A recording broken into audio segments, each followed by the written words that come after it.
King Gizzard and the Lizard Wizard, Australian psychedelic rock band, finally release a thrash metal album. Well, that might be interesting. Let's give it a listen.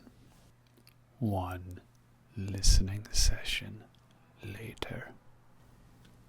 Infest the rat's nest. Pow, pow, pow, pow. Okay, yeah, that was pretty awesome. Time to start ordering some vinyls. Some time later.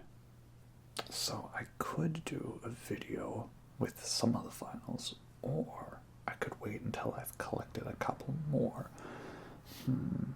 Well, maybe I'll order their biggest album, Nonagon Infinity, on vinyl. I'm pretty sure that that'll ship fast. I don't think there's anything in the world that could prevent my shipping from getting here on time.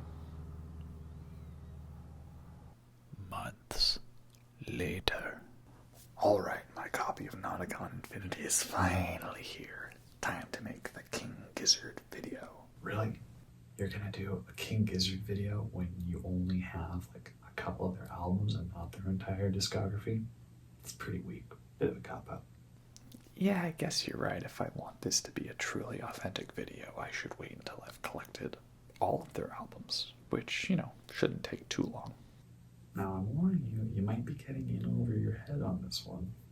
What? I mean, it's not like they're going to release a new album all of a sudden. They just put out another album. Oh. Well then, I guess I'll just have to wait for that one to show up. One eternity later. Alright, my copy of KG is finally here. Time to review all the King Gizzard. Oh, hey look, King Gizzard's got another album coming out. Seriously? How am I supposed to do a video with all the albums of this band if they keep putting out an album every couple of months? I guess I'll just have to give each album its own individual video. So here we go. Welcome to the King Gizzard and the Lizard Wizard ASMR Vinyl Review Series, Part 1 of a great many of parts, that's for sure.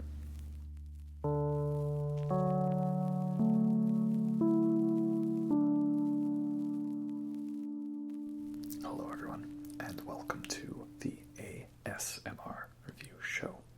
So, as already stated, I wanted to do a video talking about all of the albums of one of my favorite bands to obsess over right now, the Australian psychedelic, progressive, alternative, indie, metal, whatever they are, band that is King Gizzard and the Lizard Wizard.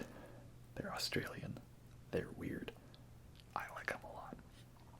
So, I got into this band in, I want to say, the second half of 2019 when I heard they had released a metal album, Infest the Rat's Nest.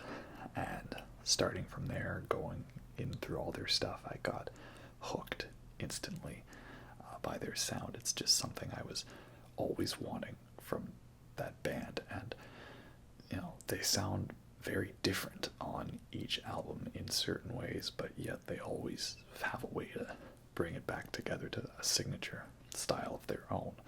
So, every album is like a new experience, depending on what mood you're in.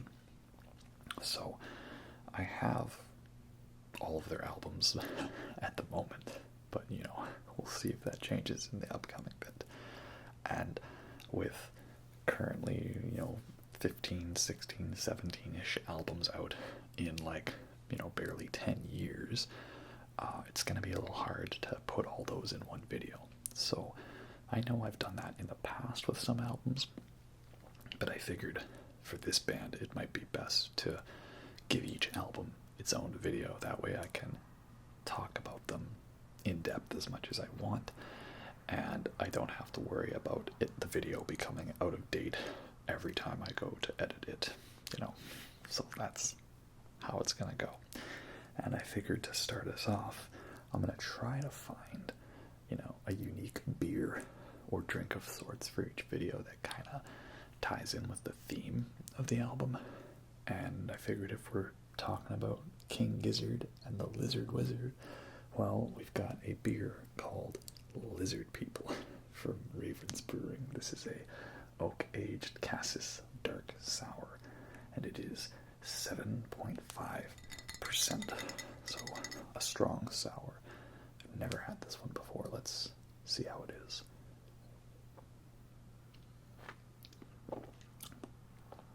Whoa. Whoa. I was doing my best Keanu Reeves impersonator, you know. Whoa. You know. What else would Keanu Reeves say? Say like, no, you're not lying, this isn't real, you know. I don't understand what the lizard people want to do with this sort of thing. This oak-aged cassis dark sour says it has fermented in oak wine barrels, fermented with brittle on its sides and lactobacillus and lots of other fancy $5 words. But yeah, what can I say about this beer other than whoa? It's like sour, but tastes like a barley wheat wine of sorts. I don't know. Maybe this is just, you know, the lizard people enacting their control over my brain. So, this first video, I'm going to talk about a couple albums rolled into one, and the intro of the band, because I don't have too much to say about the early years. So if you don't know King Gizzard and the Lizard Wizard, yeah, they're Australian, and they've got a lot of members, right? Main members, we have Stu McKenzie, who is kind of the main leader of the band, per se. And he is vocalist, guitar player, but he also does like flute and keyboards, and he plays the zurna, which is like a weird Turkish instrument for all the crazy microtonal stuff. We'll get to that eventually. So Stu's kind of the main one of the band. A lot of it is his brainchild. But then for other members, we have Joey Walker, who's like the other main guitar player, and he sometimes joins in on vocals. You got Ambrose Kenny Smith. Strangers call him Kenny. And of course, Joey Walker. He goes by the great YouTube alias of Walkie Jake. Ambrose mainly does harmonica and keyboards, and a couple songs here and there. Then you got Cookie Dog 69, Cook Craig, third guitar player.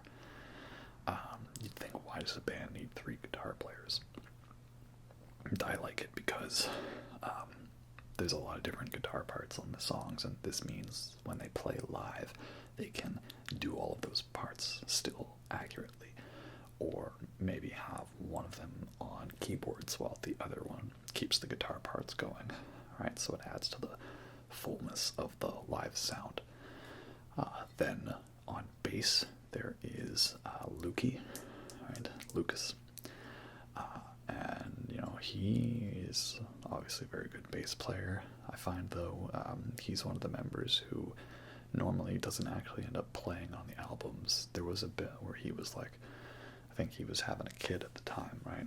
So there's a couple albums where he didn't actually participate in making the bass parts, and he had to learn them based off of what had been played by like Joey or Stu. So that's pretty cool. Then on drums, there is Calves, right? Kavanaugh, right? We call him Calves, right? He's really great, especially since he got the double kick down, and he always knows the great secret of making a snare sound good is you just put Stu's wallet on it, and then, you know, snare sounds good. And then, so he's the main drummer, right? But up until recently, they also had Eric on drums as well. They had 2 drummers. Why do you need 2 drummers? Well, basically, you need 2 drummers so that during one part of one song, Nuclear Fusion, they can do the alternating hi-hats. Also just because it looks cool and sounds really nice and full. And you listen to some of the songs, and you can kind of hear the way the song's been mixed is that there are two drum tracks slightly to the sides. But Eric, he's also the manager and founder of King Gizzard's record label and their record company, Flightless Records. They're also, they're a vinyl company, make records. And so he was in the band as the second drummer, but he didn't really ever do much on the albums. Sometimes he did like theremin. Like there's one album where he's literally is credited as nothing. But it was always really cool, like to see them play live, and the chemistry between Cavs and Eric. I never saw them live because I was going to go see them on a tour in April of 2020. And we all know what happened there. Maybe I'll see them eventually, who knows. I'm kind of worried right now, so I'm not to go too much into this, but I'm Canadian, if you can't tell. And, I'm worried right now at the filming of this video that the States is going to start having concerts again. Because they're rolling out the vaccine very fast, and that they're going to cancel the Canada shows because Canada's so slow with this vaccine rollout. And then they're going to do the concerts in America, but not in Canada. And I'm not going to be able to go see the America show because they're not going to let Canadians in. And then I'm going to miss them again. I really hope that doesn't happen, but that's kind of what I'm worried about right now at the filming of this video. So hopefully this is a documentation of the fact that I was wrong. We'll see. The point I'm trying to get to is that until recently, Eric was a member of the band, but he stepped down. And I think that's because he wanted to really focus more on running the Flightless record label. It's quite a big task. And, I've seen some of the footage of them live with just Cavs as the drummer, and they make it work. And he is a very good drummer. He really gets to shine now. So, we'll see how that works out. But, it would have been cool to see Eric with Cavs together. But, oh well, that's how it is. And then also, another main collaborating member of the band is Jason Galea. He does a lot of artwork for the band. He's got a pretty cool style. So definitely, we'll see on these vinyls that I'm going to show you a lot of great detail in the artwork.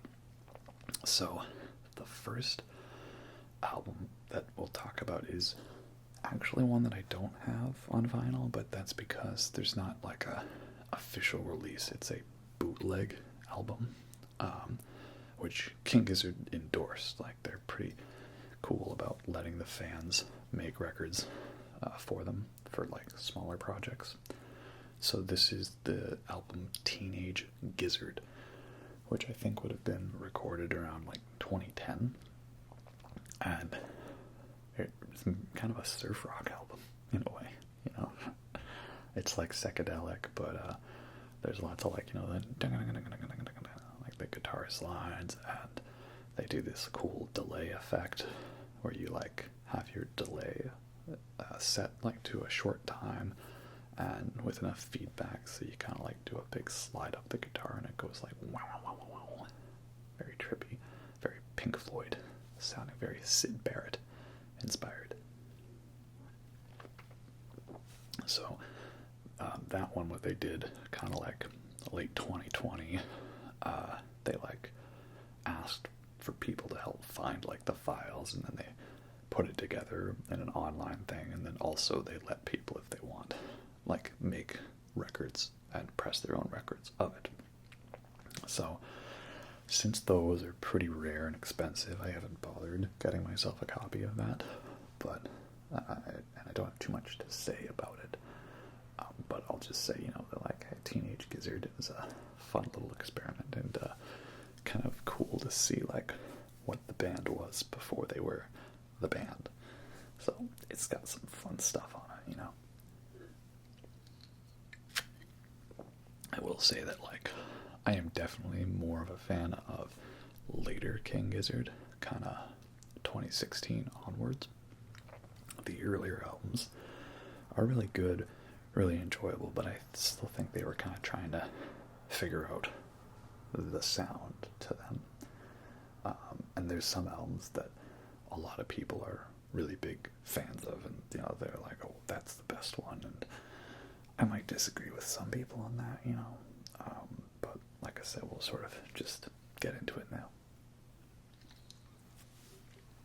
So the first album that I have to show you, this is the EP from the band. This is Willowbys Beach EP. Right?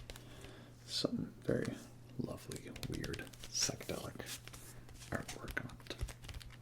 And there's a note on here, you know. Willowbys Beach was self-released by King Gizzard and the Lizard Wizard in 2011.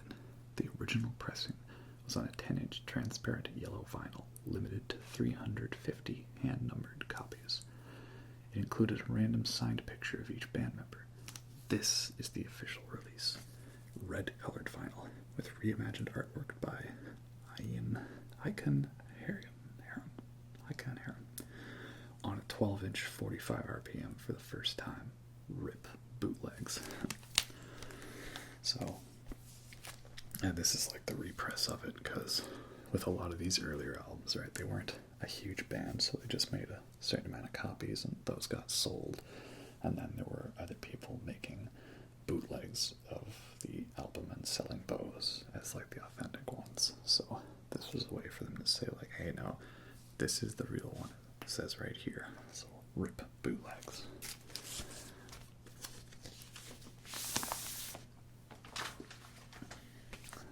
Then, I don't know if you can tell, but there's kind of like a sort of embroidery to it, you know, like a indent. And then track listing here on the back. Right? I don't know if it's meant to be this way, but I see like the black background and this font and this orange color and the way it's just all presented, and this gives me kind of like a Enter the Void opening credits vibe. If you've seen that movie, you know what I mean. Something about the way the title's just kind of there, like, boom, you know, Enter the Void, danger, money, black tooth, lunch meat, crocodile. So, yeah, it's a fun EP of sorts. I don't listen to it too much because, again, I like the later King Gizzard. The early stuff, it's very like psychedelic rock and garage rock, kind of indie style. A lot of it's very loud and in your face, but it's very high energy, which is good.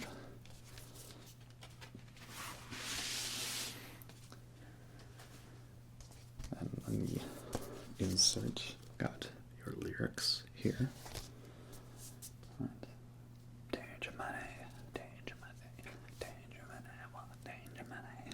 A lot of fun stuff. And then nice photo of the band here. Let's see if I can remember who everybody is. Stu, Joey, Lucas, Cookie, Eric, Kaz, Ambrose, strangers call him Kenny. Yeah, very nice. And then I'll show you most of these vinyls because a lot of them, they have really cool colors and styles to them. So here we have nice green inner bit with red colored vinyl. Very nice. Kind of a bit of a translucentness to it as well. You know, I don't know if that shows up well. But yeah, again, it's a short little EP. It was originally a 10-inch.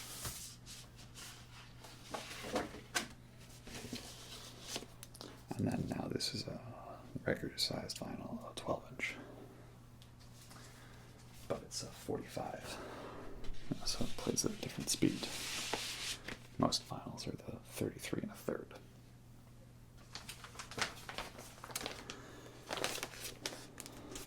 don't have too much to say about this one.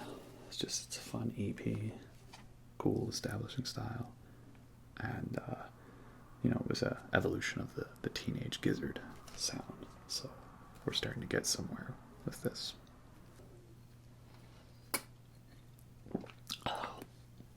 I'm definitely glad I'm like talking about multiple albums with this beer, because it's a small one, it's not like it's a large bomber, but I feel like it's gonna take me a while to get through this one.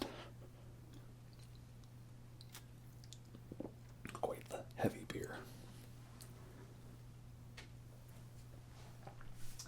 So next, this brings us to the first official full-length release from King Gizzard and the Lizard Wizard, and this is 12 Bar Bruise.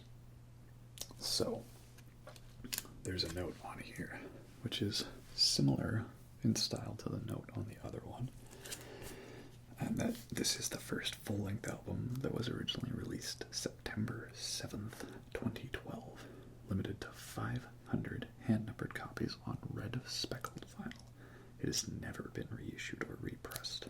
This is the indie record store edition with green-colored vinyl and new artwork reimagined by Jason Galea. You might have to pause or look carefully. I'm trying to show you, I don't know how well it's going to come up, but there's so much detail in the background of this album art. I was listening to it and just staring at this the whole time and constantly finding new and interesting details. It's really, really detailed. What do a sniper and an artist have in common? Details, right? The keen eye for details. There's a Siege reference for you. So I guess, is this meant to be the King Gizzard? Because he's got a sword and a tree as a crown. Or maybe he's the Lizard Wizard. I don't know. But it's really cool art, Then on the back, this other psychedelic image, 12 Bar Bruise, elbow, Macarena 9, same cherry's last shot. And what we got? The first of many boogies, that is the Cutthroat Boogie. And, of course, Footy Footy. It's the last song because it's the worst song, I think, according to Joey. But yeah, real fun album art. Then on the inside, we've got all the lyrics here. I mean, I know some bands don't put lyrics in the album for artistic reasons, but I like having the lyrics because then you can it's like reading along, or the subtitles, and it just helps you kind of understand the song a little more. And on the other side here, we got more artwork, another photo of the band, and this is how you tell this is a repress, because there's this whole little paragraph here, written by Stu, I believe, just kind of saying, that's really cool that you bought this album, and kind of crazy that this was made when we were 19 and 23 years old and living off of Goonbags, Ziggy's, Doritos, and the Dole, and really cool. So kind of a nice little thing, and all the people who plays everyone, stuff like that. Like this, so the title track, 12 Bar Bruise, it was recorded with 4 iPhones placed around the room, and then Stu singing straight into one. So very lo-fi for all your garage rock needs. And then there's the song Sam Cherry's Last Shot, which was Ambrose's dad. Was it Broderick Smith? Yeah, he did this whole spoken word thing, this sort of Western audiobook. Early that morning, the wagon master of the train came into the post greatly excited and reported that the dead body of a man and horse had been found in the road about 6 miles from the post. So it's just like a Western story about Sam Cherry's last shot. And then a bunch of other real fun, high energy songs. And I like the song "Uh-Oh, I Called Mom." I like to think of that as I think it's about doing drugs and then accidentally calling your mom while you're high. I made a joke about footy earlier. It's about football, right? Or as the Americans call it, soccer. Just about a bunch of sports and just loving the sport. I don't know. Something about it makes me think it's a Joey song.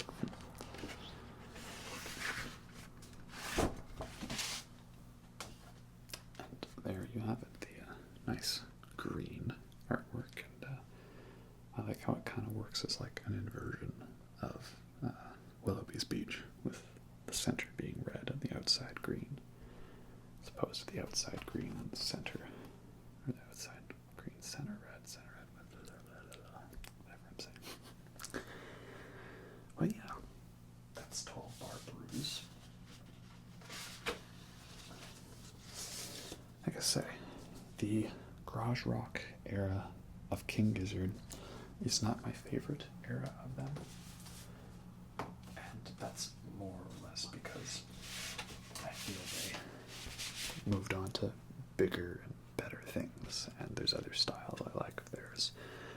I don't know if I could do a full ranking of all their albums off the top of my head, but like certain albums that I liked towards the more higher tier end, we'll get to later, and I'll point those albums out then.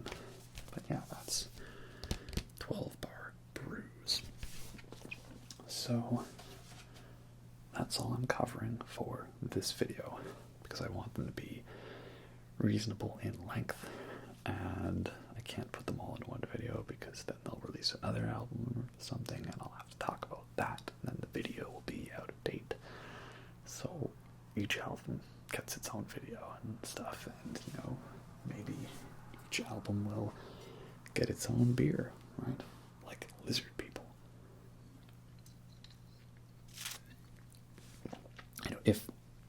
If I can find something that relates, mostly it's just a little fun game I like to do, because I like weird craft beer, and I like trying to always try new things. So it's a fun experiment for me to find something new. And of course, because 2021 has not been an automatic improvement on 2020, we still need plenty of rations, that's for sure. Anyway, that's all I got for now.